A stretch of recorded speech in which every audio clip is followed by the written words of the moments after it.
अरे कब कहा गुरुजी ने कि नाम लेने के बाद में तू 4 फैक्ट्री लगा ले, तू और ब्रांचें खोल ले, वहां भी खोल ले, यहां भी खोल ले। गुरुजी तो कहते हैं कि तूने खोल रखा उसको कम कर, कम।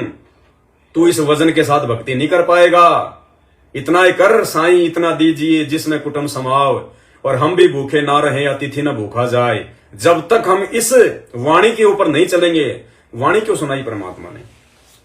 परमात्मा ये वाणी क्यों सुना रहे हैं? इसलिए कि तुम्हें इस वाणी पे चलना पड़ेगा अगर भक्ति करनी है तो।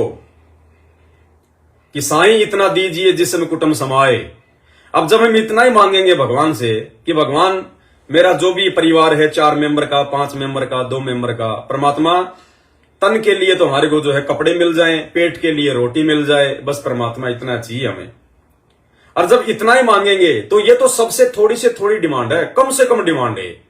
तो जब इतनी सी डिमांड है और जब पूर्ण परमात्मा की हम भक्ति कर रहे, तो परमात्मा क्या देगा नहीं क्या? जो पूरी सृष्टि का पेट भर रहा है, तीनों लोकों में प्रवेश करके सबका उदर भर रहा है, एक ही टाइम में 40 मन खाने वाले हाथी का पेट भर रहा, जो तुम 1 महीने में नहीं खाते, तो और तुम तो डायरेक्ट उसकी शरण में।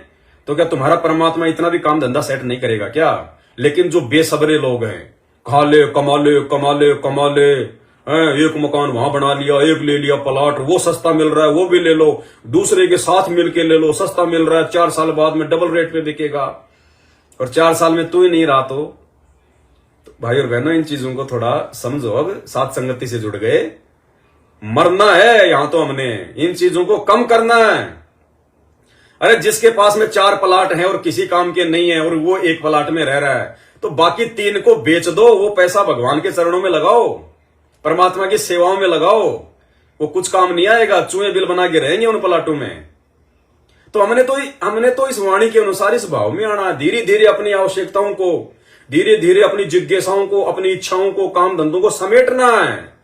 और हम बढ़ा रहे हैं और फिर कहते हैं भाई गुरु जी की दया हो रही है, भाई गुरु जी की दया हो रही है, और लास्ट में ऐसी दया हो जाएगी यहीं पे चूहे बन के घूमोगे। उस गुरु जी की दया नहीं हो रही, वो तो तेरी भक्ति का जो प्रतिफल है वो तुझे मिल रहा है। क्यों? और वो मिलता क्यों है? वो सबको क्यों नहीं मिलता?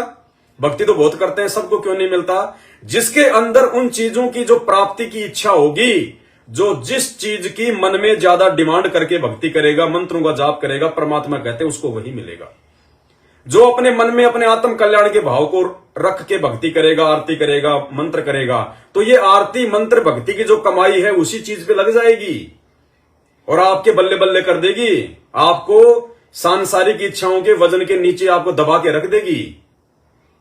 और यदि आपकी इच्छा है कि भगवान मेरा तो पीछा छुड़वा दे मालिक, मैंने देख लिया सब कुछ, कोई किसी का नहीं है यहाँ पे, ये परमात्मा ये काम धंधा करते करते पूरी जिंदगी बीत गई, आज तक तो सेठ बना नहीं मैं, है? तो परमात्मा क्या करेगा फिर? उस भगत के भाव देख के फिर उसका भाव देख लेगा परमात्मा कि ये तो अपने आत्म कल्याण के लिए कर रहा है। तो परमात्मा फिर उसकी भक्ति धन को संग्रहित करने लग जाएगा।